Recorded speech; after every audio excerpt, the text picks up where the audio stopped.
पिता पुत्र हत्याकांड में बड़ा फैसला। नमस्कार, मैं सुधीर चौधरी। कैराना में करीब 4.25 साल पुराने चर्चित पिता पुत्र हत्याकांड में कोर्ट ने बड़ा फैसला सुनाया है। 2 सगे भाइयों समेत 3 दोषियों को आजीवन कारावास, जबकि चौथे दोषी को अपहरण के मामले में 5 वर्ष के कठोर कारावास की सजा सुनाई है। मामला अप्रैल 2022 का है। रुपयों के लेन देन के विवाद में मेरठ निवासी भूपेंद्र और उनके बेटे अर्जुन को मखमूलपुर बुलाकर बंधक बनाया गया था।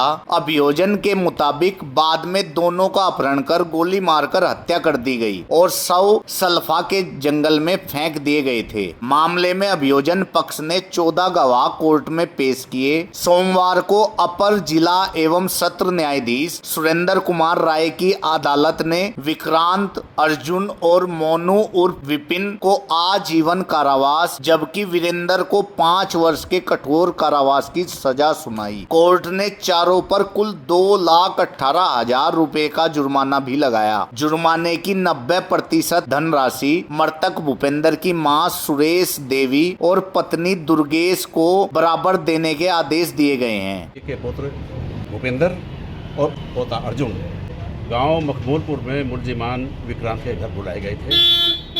चूँकि विक्रांत के 2 लाख रुपए इनके ऊपर थे, विक्रांत इनसे 5,80,000 रुपये की मांग कर रहा था।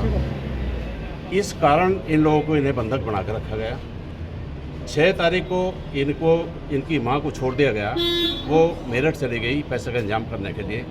जब वो मेरठ से वापस आ रही थी तो उस 112 नंबर की पुलिस जो है वो गांव मखमूलपुर में पहुंच गई। गांव मखमूलपुर में पहुंचने के बाद उसी समय ये सभी मुलजिमान विक्रांत, वीरेंद्र, अर्जुन और मोनू, इन दोनों मृतकों को ज़बरदस्ती गाड़ी में बिठाकर अपहरण करके इनका ले गए थे।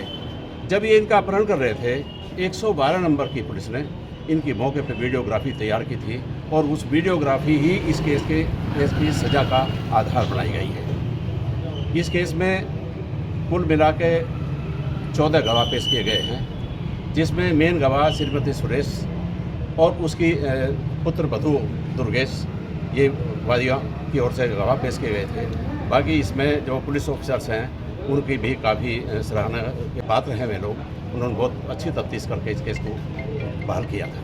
कोर्ट ने तीनों मुलजिम अर्जुन, विक्रांत और मोनू को आजीवन कारावास की सज़ा सुनाई है और 30,000 रुपये की सज़ा के तौर पर जुर्माना रखा गया है। और 364 धारा के तहत 10 साल की सज़ा और 20,000 रुपये जुर्माना किया गया है। 201 IPC में 5 साल की सज़ा और 10,000 रुपये जुर्माना रखा गया है। 342 में 1 साल की सज़ा और 1,000 रुपया जुर्माना रखा गया है। वीरेंद्र सिंह को 364 में 5 वर्ष की सज़ा और 15,000 रुपये जुर्माना रखा गया है। 342 में 1 वर्ष की सज़ा और 1,000 रुपये जुर्माना रखा गया है। इसके अतिरिक्त अर्जुन अभियुक्त के ऊपर 25/1 आर्म सेक्टर का मुकदमा भी साबित हुआ है। उसमें 2 वर्ष की सज़ा और 10,000 रुपये जुर्माना, और विक्रांत के ऊपर भी 2 वर्ष की सज़ा और 10,000 रुपये जुर्माना 25 आर्म सेक्टर में रखा गया है। इस केस में खास बात यह है, माननीय न्यायालय ने जो जुर्माने की लगाया है मुलजिमों के ऊपर, उसमें से 90% धनराशि मृतकों की मां श्रीमती सुरेश देवी और मृतक भूपेंद्र के घरवाली श्रीमती दुर्गेश को देने का आदेश पारित किया है। न्याय व्यवस्था पर बहुत ज़्यादा विश्वास करते हुए वादी मुकदमा का एहसान है और वादी मुकदमा इस बात को कह रही है कि मेरे साथ इंसाफ हुआ, इससे ज़्यादा मुझे कुछ नहीं है। 4.25 साल तक चली कानूनी लड़ाई के बाद पिता पुत्र हत्याकांड में बड़ा फैसला आया। 3 दोषियों को उम्र कैद और 1 को 5 साल का कठोर कारावास। ऐसी ही हर बड़ी अपडेट के लिए चैनल को सब्सक्राइब करें, वीडियो को लाइक करें, शेयर जरूर करें। वीडियो जर्नलिस्ट देवराज चौहान के साथ। धन्यवाद।